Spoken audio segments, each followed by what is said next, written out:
Afternoon, everyone. Good afternoon. It's a blessing to be here, especially in the house of the Lord. So we're going to get ready to get started. I wish everyone would come up and be seated.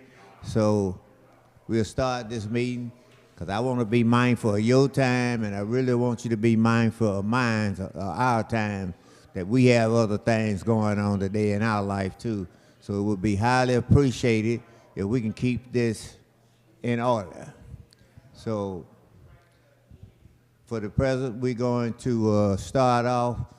I always like to have prayer when I got a group of people meeting together. So we're going to do a 4 or 5 minute silent prayer for all the victims that have been killed, all the shootings, and for us and our families. So, yes. So at this time, we're going to say, bow our heads and do a silent prayer.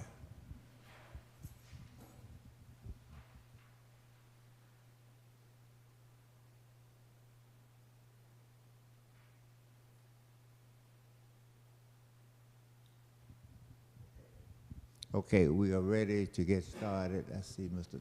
Chen who here, and we want to start off with. I'm gonna present this to Sharon Moon so she can get started, get everybody started on what we're gonna do and how we're gonna do it.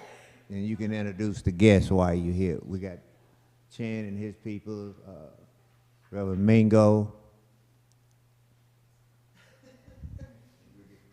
How you throw people under the car. Yeah, you threw me under the bus here. But anyway, my name is Sharon Moon. I'm a member of the Evanston Community Council. I'm the treasurer and I chair the housing program. And my cohort is Nicole Perkins, and she's the Education Advocacy Action Committee. And between the two of us, what the purpose of this meeting is, when the developers need some kind of letter from our group or from the community, we want the community to know who the developers are and ask questions in a 3-part series. So right now we're on part 3. We've had 1 and 2. This is part 3. And you're here to ask questions of the developer and give them some advice on what you would like to see and how you would like to proceed with their project. So this is Kingsley Corporation. Did I say it right? Okay, and Mr. Chen Dukwe is the developer, and I will let him introduce everybody else that's with him. Oh, and that was the other thing. I wanted to thank Father Christopher for allowing us the opportunity to come to the church. So. Thank you so much, Father. Is this on? Hello. Well, good morning. Happy Saturday. I really appreciate everyone taking the time out of their busy weekends to really share some feedback. So my name, thank you, Ms. Sharon, is Chinedum Ndukwe. I'm the principal of Kingsley & Co. We're a commercial real estate development and construction management firm based here in Cincinnati. We currently have the property at 3060 Durrell under contract. Before we get started, I would like to send a special thanks to Father Christopher for allowing us to host this. Really, it's a listening session for us as developers. Oftentimes, I think developers really miss this step of critical community engagement. And so we're here to listen. We're here to really provide feedback, hear your feedback, in a really collaborative effort to really redevelop a site that's really right in the middle of Evanston. I'm here today with our really point of contact for this deal. His name is Daniel Buckenroth. Daniel, why don't you come on up? So Daniel has been with our firm for coming up on 4.5, 5 years now. He runs point on all the underwriting. He's extremely familiar with the site as we are looking to reposition this property.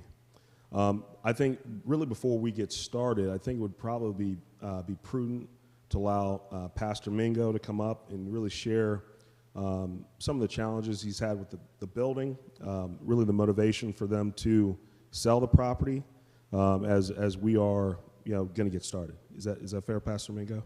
All right. And good afternoon. As always, in all things, we give God praise. We're in a situation where we would love for someone to bless us with $450,000 to complete all the repairs we need in the building. Amen. Since no one has been that benevolent and tithes and offerings are on the decline, there's no way, unless God intervenes, that anyone is going to give us $450,000 to address all the physical needs of the building.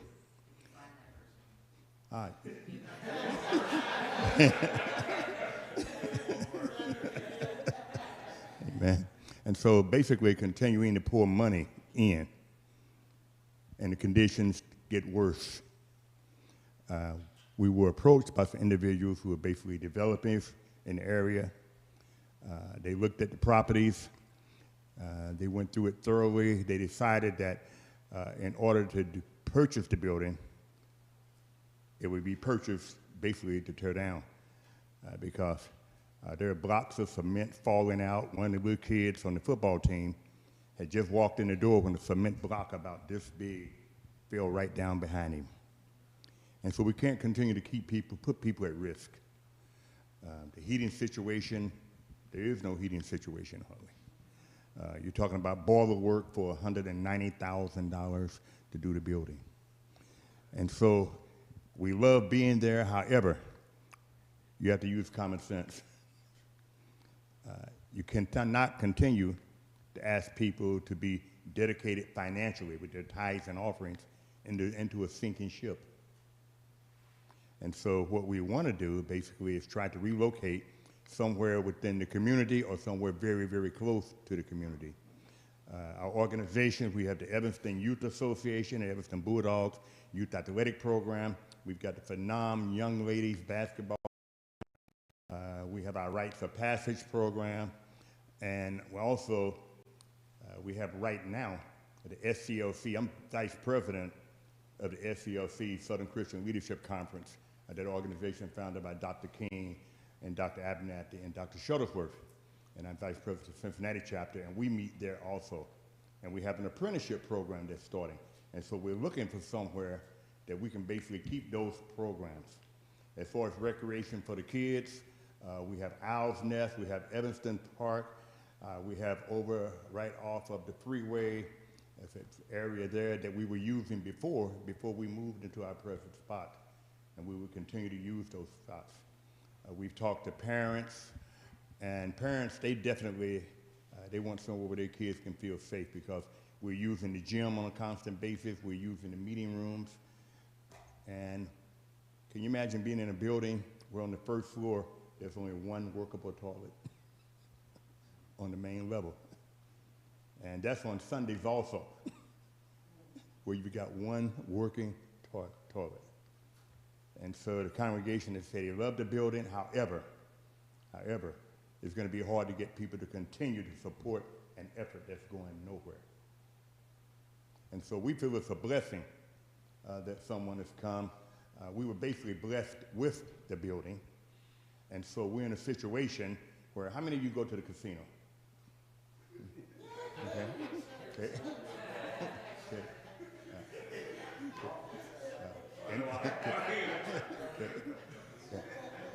And I said that to say this. You could say we're playing with house money.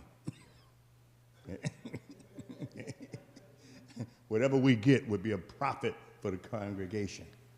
There are a few places we've looked into. Matter of fact, our realtor is here, and he's searching diligently for a spot for us to land. And so we feel that, but basically when everything is signed and everything is inked, everything is basically etched in stone, that we'll probably have 4 to 5 or 6 months to vacate the properties. The closing is in May of this year, So we have probably till October, and that'll give us time to align some of our things that we're doing, some of the organizations that are there, and basically to find a place that's completely suitable for what we need and what the community needs. That's perfect, Pastor Mingo. Thank you so much. Does anybody have any questions for Pastor Mingo at all while he's here?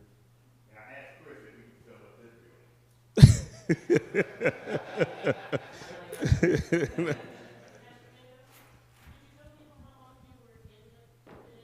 And they're here 10 years.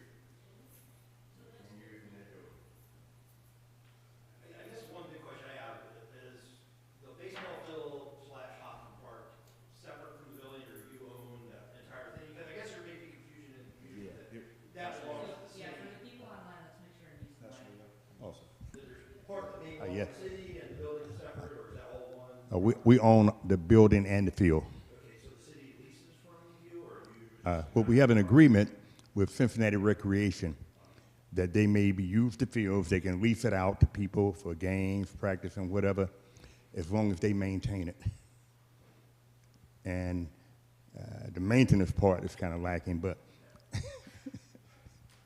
and they let us know who they're leasing to or renting to, so that none of our activities will conflict with theirs. And so far, it's been a pretty good agreement, pretty good organized effort. Yes, ma'am. Were there any conversations ever had with Cincinnati Public Schools about acquiring the building again? Yes, there was. Okay, and they looked at the building and said, no way.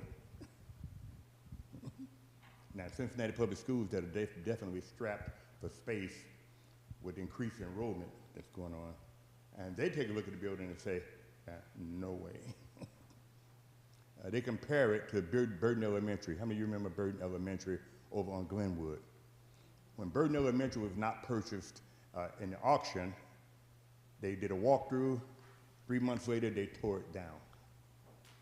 And if we had not been blessed with the building we're in, 3060 Darrell, it would have been torn down 20 years ago.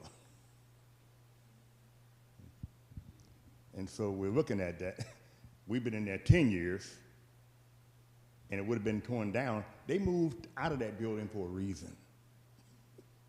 They left that building for a reason. They took all the kids that went there, and they sent them to Cincinnati Academy. They sent them to Alliance and all the charter schools in the area. We even had a charter school there for 2 years. And they basically, I don't know if they had a crystal ball or whatever, but they saw the declining condition of the building. And they decided to move out. And so, yes, sir. My name is Glenn. I'm up for Ridge. I don't know anything about the city. I just moved here not too long ago. Oh, okay. My name is Clarence Diller. And so that building has been here for how long, if I may ask? In its present state, in the 20s. In the 20s? It was originally built, I think, 1864 when they finally moved in.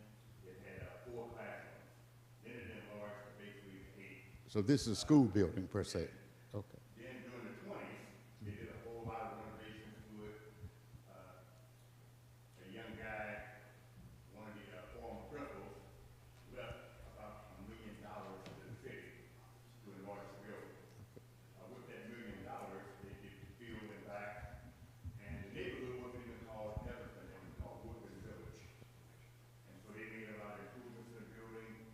There were some things they couldn't do, and they just let that go. But in the 20s, Mr. Hoffman, it was James Hoffman. I got to use my pulpit voice, I'm sorry. Amen. Amen. So Mr. James Hoffman, the former principal of the school, he left such a large amount of money, as I said, about $1 million or maybe more. And so they decided to name the school after him. It was called Hoffman Elementary. Yeah. Thank you. Thank you very much. Yes, sir. But one more, since this neighborhood is changing a lot since I've been here. I moved here when, I used to live in Maryland, and I moved here maybe 10 years ago. I bought that home right there next, about 3 blocks, 3 houses from here. And I noticed a lot of changes is coming, a lot of diversity and changes coming in this community. Based on that, is there any way that that building could be saved or any way rebuilt or whatever to get Well, it, would keep have it to in be, this community? yes, sir. It would have to begin with $450,000. Okay. I hope that gentleman, yes. Now, we had basically, and then that's just at what they can see. We had a water break there, a line break, in December. And there was water coming through the walls. I think we're all just in awe how beautiful the building is, and we'd like to Yeah. preserve that. Is there any way to integrate some of the facade into the new structures? Oh, yeah, I'm that's Irene good. Hamrick. I'm chief of geriatrics at the university.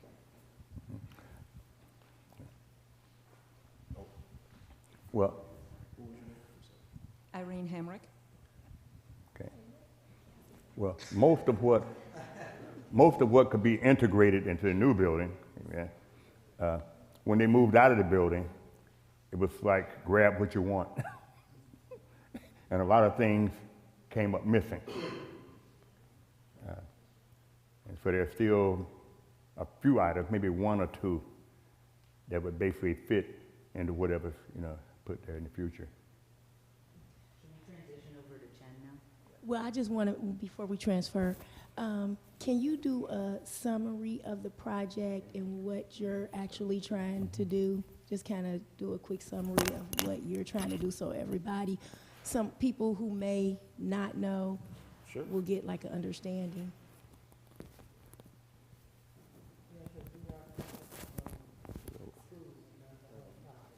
Okay. Can you guys hear me okay? Okay. Is that good back there as well? Okay. So first of all, before we get to the project, some great questions, great insight.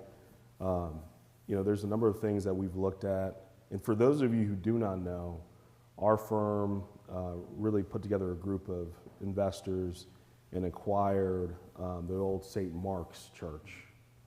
And that facility, so we currently own it now. So over the next few months, you'll probably continue to see the exterior of that building continue to get cleaned up. We're going to look at probably over the next couple months after we submit for historic tax credits to start stabilization of that structure. So our firm is extremely intimately, we definitely appreciate how much it costs to keep a structure. In complete sidebar, the cost that we anticipated to stabilize and maintain St. Mark's are probably close to 60% more in excess than what we budgeted for. So we own a structure that now we got to figure out how to account for 60% of the cost to maintain a building that's even older than the 3060 Durrell building. So just giving you some perspective. But definitely we can appreciate this. Is it Heinrich? Dr. Irene, thank you so much for what you do in the medical field. But yeah, to answer your question and to Pastor Mingo's point, a lot of some of those things have been stripped out over the years that probably had that historic significance. But that's something we can explore and study. I actually developed a deal in the old King Lincoln district and the Bronzeville district of Columbus, and we were able to maintain a part of the former building of the Delphi Bank building that we implemented in the new building that we built. So we can study that and definitely look at what would make sense from the community standpoint to keep. And then Nicole, you had a question about kind of our high-level plan. Yes, just the scope of the plan so that people know what you're doing. Absolutely. We was just talking about the school, but we just want a scope of the plan, just a summary of what you're doing, what you intend to do. Definitely. How many units, just the points. Okay. And is there a microphone? Where's the other microphone? Okay. Okay. All right. All right. She's hogging it. She didn't want anybody else to have it, huh? So I'll kick it off, and then I'll let Daniel fill in blanks here and there. So for us, we're really focused on two levels of real estate development. Well, really experiential real estate, a little bit in the hospitality space, but primarily housing throughout both market rate, but with a significant focus on affordable housing. So we're currently getting ready to open the doors up at Blair Lofts, which is 64 affordable housing units, 30 to 60% of the average median income in Hamilton County. That'll open hopefully over the next 30 to 45 days. That'll be 64 units that are income restricted. We're getting ready to break ground on 50 units at the corner of Aspen and Victory Parkway in Paddock Hills. Those will be 30 to 60 affordable, income restricted senior housing units. And so our goal right now with this site, we've identified the 3060 Durrell site as a truly mixed income development that has market rate properties, but also affordable housing. That was our goal. Now, I think Miss Sharon, who had a great idea, Nicole, of having these 3 community meetings, have really shed light. I mean, we've gotten some feedback across the board about the definition of affordable housing, what does market rate housing look like, the density, the height, and so we've heard a lot of that feedback. Some people have been for affordable housing. Some people are concerned that they don't want too much affordable housing in Evanston. And so we've been taking all of this feedback in, but right now we are proposing to do a phased approach, a phase 1 approach being on the, I guess you would call the ball field site, which, you know, again, every time I hear Pastor Mingo saying that this is private property, but he's been allowing the community to use it for years, not really getting paid for it, it's fascinating. So again, I think the impact that you've had on the Evanston community has been so significant. So thank you again. But that site is going to be, we pegged it as market rate. That's our first phase. If we went out and built a market rate house unit right now, that's roughly around $165,000 to $175,000 a door. You know, the challenge with affordable housing is it costs close to $290,000 to $315,000 a door. That's the challenge with affordable housing. It truly does cost more than to go out and build a market rate deal. So because of that, we're looking at the ball field site as a phase 1. The affordable site would be a phase 2, which is where the current school sits. And part of the pacing of that is because we would like to apply later this year for a 4% bond deal to help finance those affordable housing units on phase 2. So I'll pause right there if that gives some people an opportunity. I saw your hand was up. I just wanted to ask you, I'm just curious, why is the affordable housing cost more? Why does it cost more to build that? I'm just curious about that. That's a great question. Yeah, so Chin mentioned this, I think, at our first meeting. We're having closing calls right now for one of our projects, 4106 Victory Parkway. If we showed you who was on the call, there's probably about 30 attorneys on the call. So because it runs through the state of Ohio has their own attorneys. There's tax credit investors, they all have their own attorneys. So there's a lot of soft costs that increase, that brings the total cost up. And it's roughly, I think, 30 attorneys that we have on there. Legal fees tend to be, I think, like 4 to 5 times more than in a typical development. And unfortunately, it's just how the program is set up. It's all run through the state of Ohio. It's a program called LIHTC, Low Income Housing Tax Credits, which is what we would be applying for on this project. I had the same curiosity. You said you had 30 lawyers. I'm trying to figure out why so many lawyers are necessary for the project. So I'm assuming We've been wondering the same thing as to why it takes so many to get a project through. When we do like a market rate project, we tend to have 3, maybe 4, and that's it. Okay. But it's because of It's because the low the Yep, and the state finance agency, they have their own group of lawyers. Then you have specific lenders that lend in affordable housing. They have their own group of lawyers. And then you have tax credit investors who have their own group of lawyers, and it just continues to pile up. So, I mean, so HUD is not involved in this program. It's through OFA, the Ohio Housing Finance Agency, and they have the LIHTC program.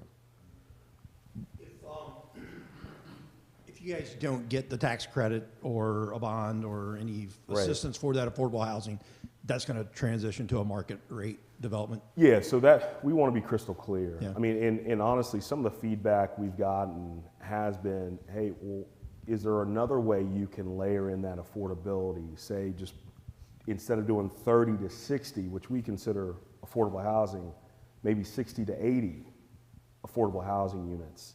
So if we weren't successful, what we would do is build that entire site as market rate, but just because it's part of our mission to provide access to those who can't afford it, to maybe put, let's just say 5%. So I mean that was tossed at us through these community sessions. Hey, what about limiting 5% and spreading units out throughout the entire building versus doing a phased 1 and a phase 2 approach? We've listened to that. I mean, I think it was I don't know, Sharon or Father Christopher who said, well, as you're looking at this, have you thought about the psychology of the individual that is staying in that phase 2, knowing that, hey, this is the phase 1 is the market rate and the phase 2 is? To me, that kind of put me on my heels for a second. I'm like, no, we haven't thought about that. That's good feedback.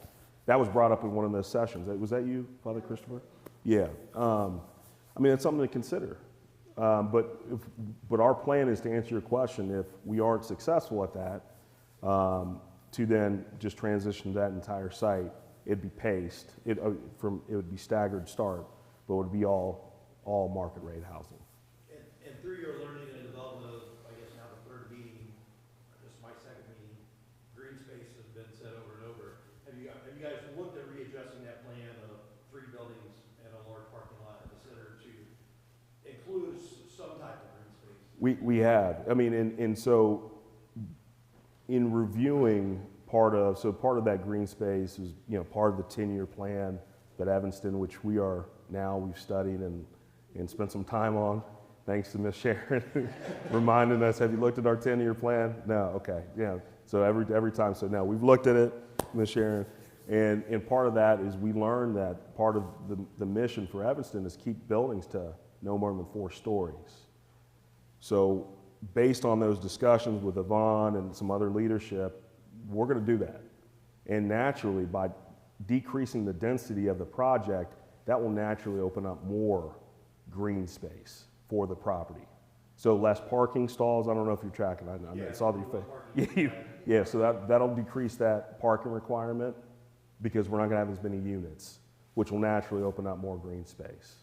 But yeah, that is on our focus point is, and not only is it what you all are looking for, but naturally as a selling point, people are looking for more green space. I mean, that is what people are looking for now. So we're supportive of that. Yeah, because currently with this development and all the developments that are happening on Madison, I mean, we're looking at within 10 years of being a concrete and steel corridor from Montgomery from here to Sales Corner. Well, let me add a little bit to that because I'm also on the committee to save the parks, okay?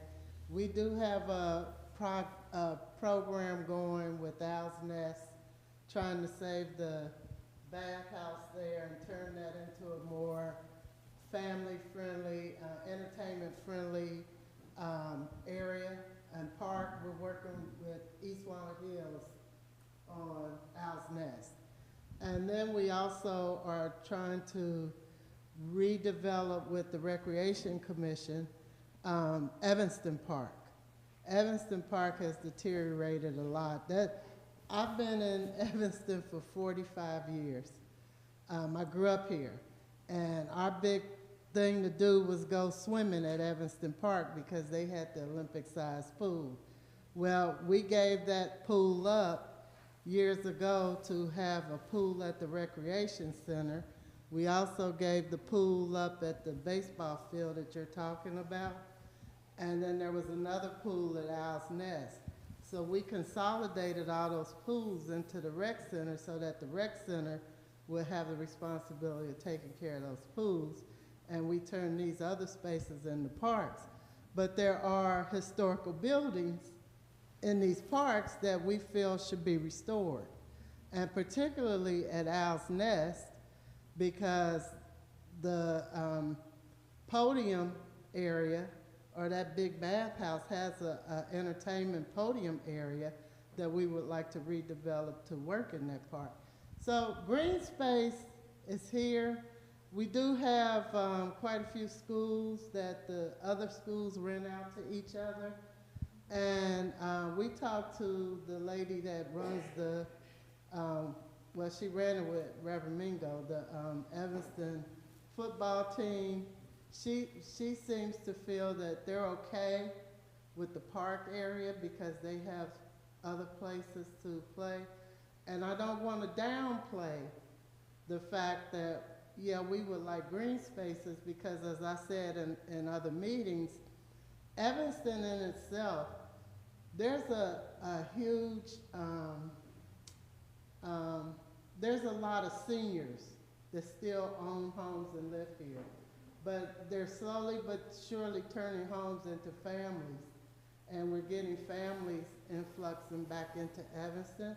So we want to have a place for the families to go and the kids to participate. We've done a lot of renovations over at the Recreation Center with the Recreation Department and creating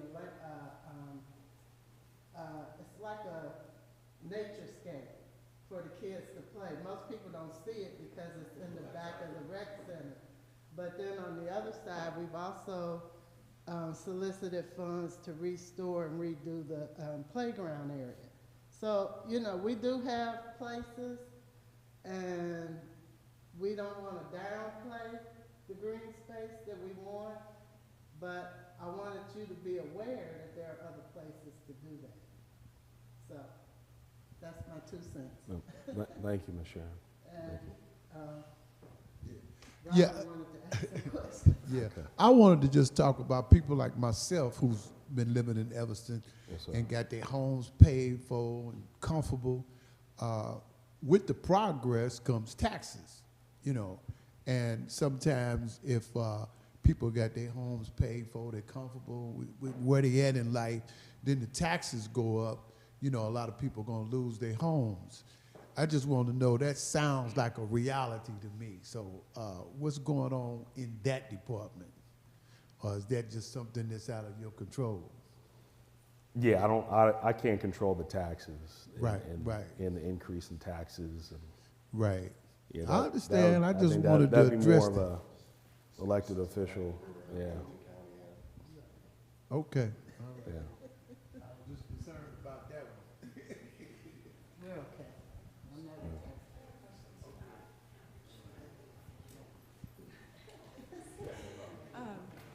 So, on the theme of taxes, is this project going to be tax abated?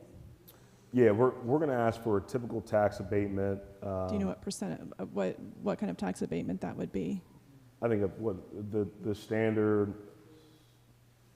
So it's going to depend if the affordable project goes through. If the affordable project goes through, that's going to need more of an incentive to help cash flow to be able to get the financing needed to fund it. So if the affordable housing portion goes through, it would be a 67% tax abatement, which is what they're going to do for our Victory Vistas project. If we don't, we would most likely go the lead route, which I believe is a 52% tax abatement. But just to be clear, you know, we're still, that could be subject to change. I don't, you know. Anyone else question?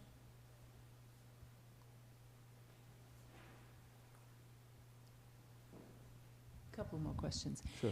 Are there going to be any solar panels on the rooftop to make it more, you know, environmentally friendly? Or will there be a rooftop garden? And then what is the sidewalk going to look like? As a geriatrician, I'm particularly concerned about the width of the sidewalk to accommodate walkers, wheelchairs, in addition to strollers coming the other direction? Yeah, so we've looked at a couple innovative energy efficient models. We did one of the first hotels utilize an energy efficiency PACE, it's called PACE financing. We've done that before, so we're going to study that. I do know there is a significant cost with the rooftop garden approach. I'm not going to say no to that at this point, but we will definitely look at that. The solar panels are definitely going to be something that we're going to look at. I think those costs are coming down, and it does, at some point, it's going to make some good business sense to install those. We haven't done that at this point in any of our developments, but we're going to look at that. Yeah, no, definitely. From the width of the sidewalks, I also like wider sidewalks at our Comfort Suites and Mainstay property in Mount Auburn, where that hotel, we just built that hotel. It's been open now for 2 years. We have very wide sidewalks because of all the things you just referenced. So we've done that in a project, and we'd be happy to look at how to do that at this property as well. Was that all did we answer all those questions? The main reason I came to attend is because I'm very concerned about stormwater runoff. And with the more heavy rains that we're experiencing due to climate change and increasing temperatures, much of the flooding has occurred, and my house has been affected by that, and it's a new construction. So I live in the lowest area of our development, and all the water is running into my backyard. And when there is a heavy rain, we've not had really such heavy rains, but I've had several times the water stand in my yard, and I'm afraid it's going to get into my house. So if we don't have enough green space to replace the ball field to absorb the rainwater, if that goes into the storm drain along with all the other developments, then it's going to worsen our stormwater runoff because it's going to backflow. It's just going to raise the level. Thank you. You know, that's a good question, and I think for me, I'm not as nearly as sophisticated as you are with the runoff in that situation, but I do know that MSD Waterworks, they spend a lot of time studying that, and so we would defer to them as far as the highest and best way to manage what you're experiencing and what really a lot of people in Cincinnati are experiencing. And it's not just a Cincinnati issue, it's across the country dealing with water management in the storm water management. But we would comply with whatever they decided that for our project that's suitable for us. Thank you. Yes, exactly. I'm in the new Merrimack development, yeah. There are porous materials that could be implemented into the parking lot to allow rainwater to go through. I would like for you to check on that, please. Please, and if you have any information on our website, there's a little, people have been pinging us on the website. If you go to kingsleyandcompany.com, 3060 Durrell has its own section. It kind of has our phase plans. Please, if you have suggestions on that specific material, we will do our research as well, just because that's just the way we operate. But if you want to suggest some items or send me an email, please feel free to do that. Yeah, I submitted one comment, but I'll add it. Okay. Thank you. All right. I have a question for the environment in the area. When taking down a structure, the age of the building, I'm concerned about asbestos in the air and other materials, how it affects the neighborhood and neighbors in that area. Yeah, Yvonne, that's another very good question. And so, as you probably have heard, there's been a lot of demolition that's happened in the city of Cincinnati over the last few years.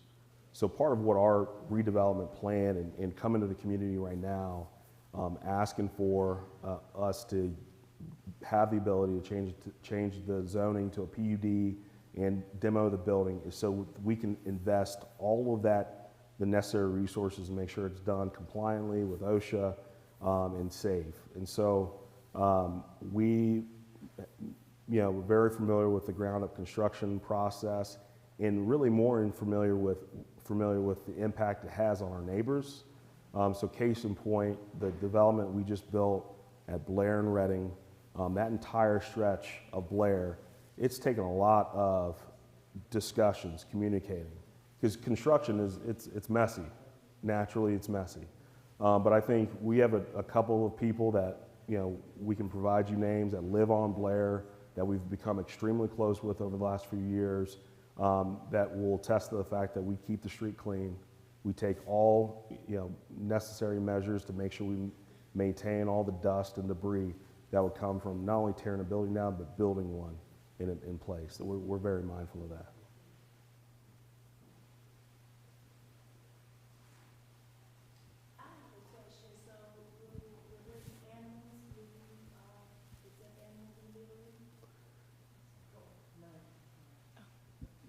Yeah, Will you guys accept yeah. animals? Pet friendly. Okay.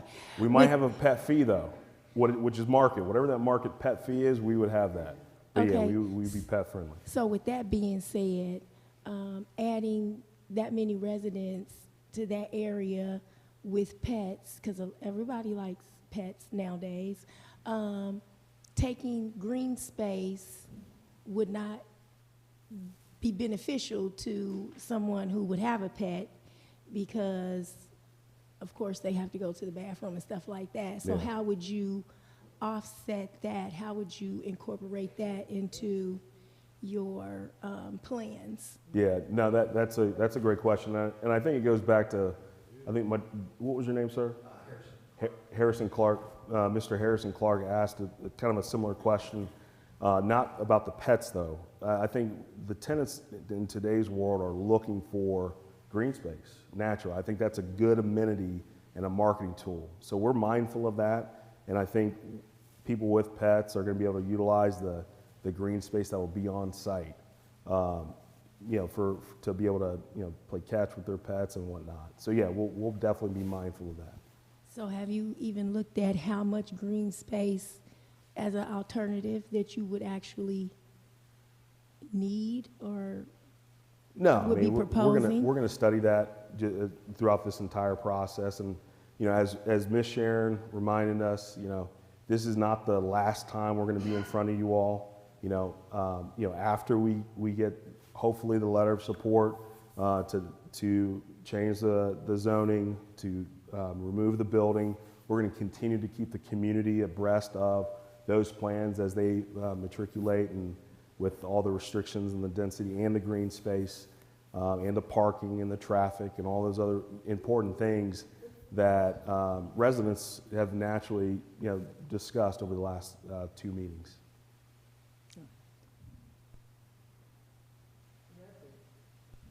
I got a question. Okay, all right, Ms. Sharon. Hold on, should we sit down for this one? No, this is real easy. Okay, all right. Keeping in mind, we've had 3 sessions now. Yes, ma'am. How do you feel these sessions has gone in your favor? So that's a I don't want to say that's a trick question, but no, I think No, it's not a trick. I think need evaluation too. I honestly I do think that probably over the last 4 years, being in real estate development, before, if you would have asked me 4 years ago, how do I feel about community engagement, I would have told you it was a waste of time. Truthfully.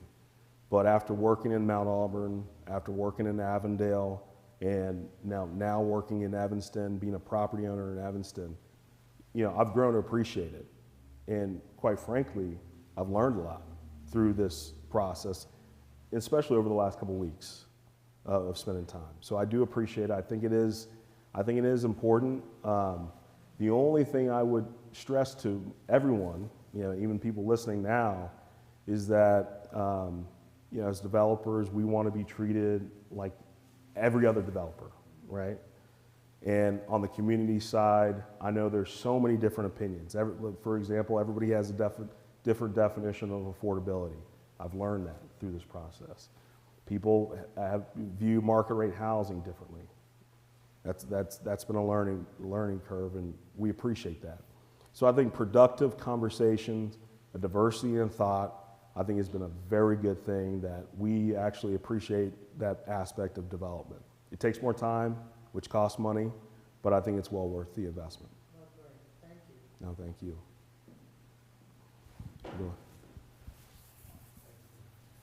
First of all, thanks to y'all for being so open to these kind of discussions. Is this on?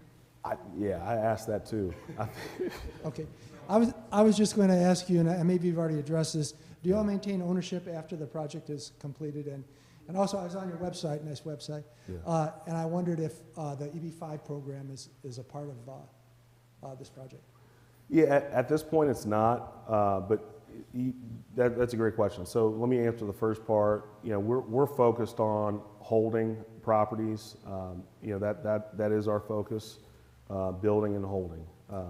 And then the second part, for you guys that don't know, EB5 is an international investment entities certification that you have.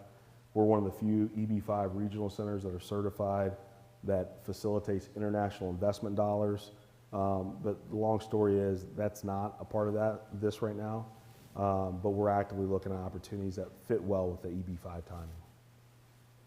Yeah.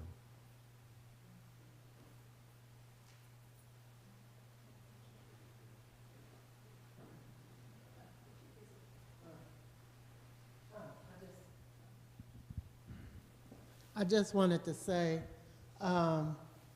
we're going to start winding this down, so if you have more questions, let's get them out now, because Father Christopher has some place to be as well. So I just wanted to make sure that at some point we keep asking the same questions. So. Please, yeah, absolutely. Yeah, absolutely. I have a question about, you mentioned your other project here, which was St. Mark, and I understand it's under contract to be sold. No.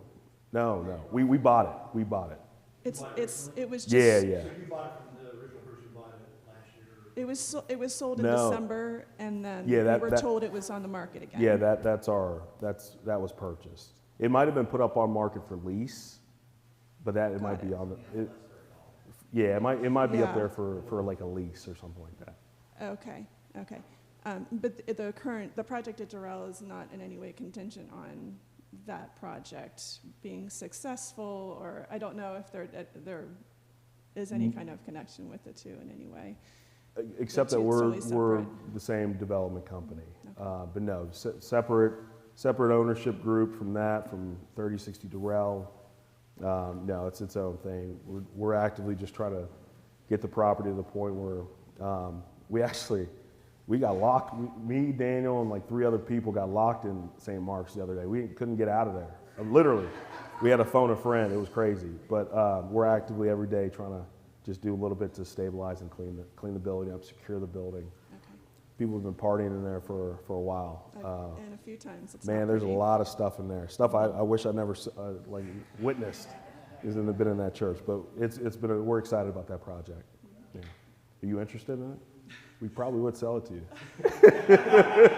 You want to buy it? Are you sure? I'm sure it doesn't get torn down. Okay. No, it's not going anywhere. Our company took it through the federal process. We got the federal stamp, so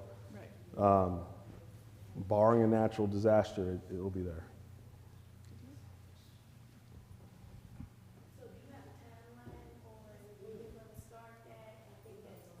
St. Mark's or? Yes, St. Mark's. I'm quite sure there's an expectation from the community with 2 projects going on at the same time. Well, we have 6 right now, but No, yeah.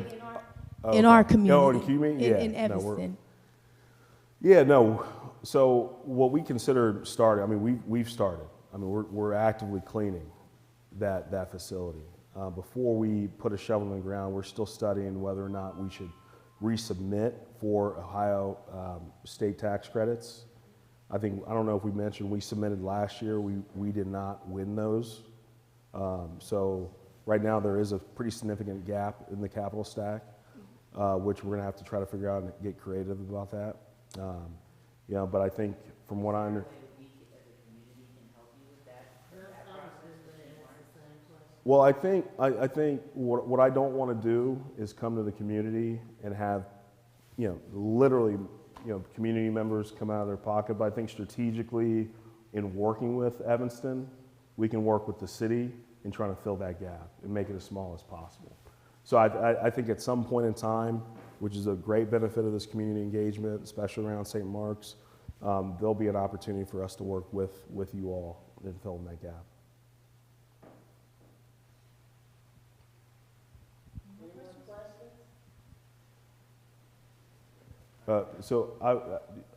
Is there any more? Are you sure, anyone?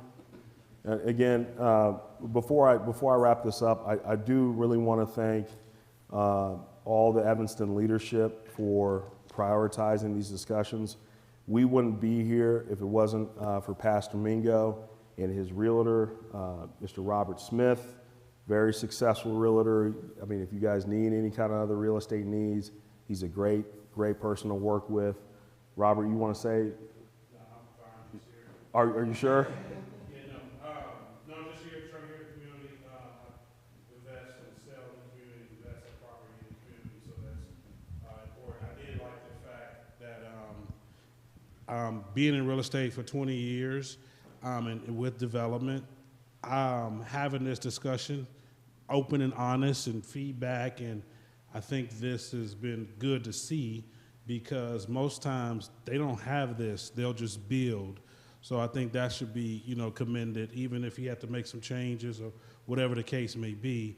But I don't see this that often, that people are engaging and actually have an honest dialogue about it, because, in our communities, they just build buildings and don't even say nothing.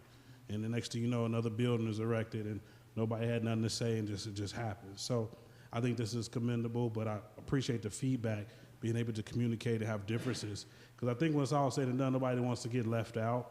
And we want to keep our community, our culture.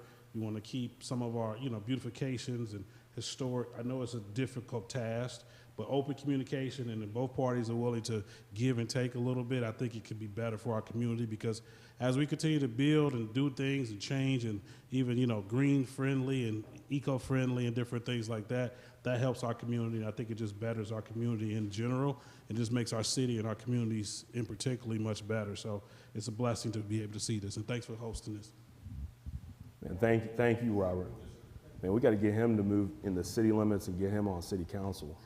That was perfect. That was perfect. And then just two more people I want to recognize. Honorable Yates. He was greeting us at the door. So we appreciate you being in the building, sir. Thank you for what you. He lives in the community of Evanston. Thank you for coordinating this, and my wife for watching these kids while I was doing this today. I think she's tuned in the live stream. So thank you, Alex, for taking care of those three pets we got at home. All right, thank you so much, Father, for hosting this. Yeah, and thank you all for being here and making this a successful event. Thank you, Dan Chen, for coming in and doing this. We're grateful to have the Evanston Community Council being here with us at St. Andrews and making us part of the community things that are happening. I'd just like to make one plug, and that is we're having a free pancake supper, not this Tuesday, but next Tuesday. If you want to take a flyer, put it somewhere that you go and tell people there are going to be pancakes and sausage. Absolutely. Donations only. It's just a donations event, so just come on down and eat some pancakes. Wow. We'll get ready for Lent. I'll pass these out. Thank you, Father. And this we'll put this on our YouTube channel, so if you want to watch it later, you can Mr. watch Harrison, it. don't leave now. Get one of those. Take one, pass them. I want to thank everyone for attending as well. Thank you for being here. Thank you for being here.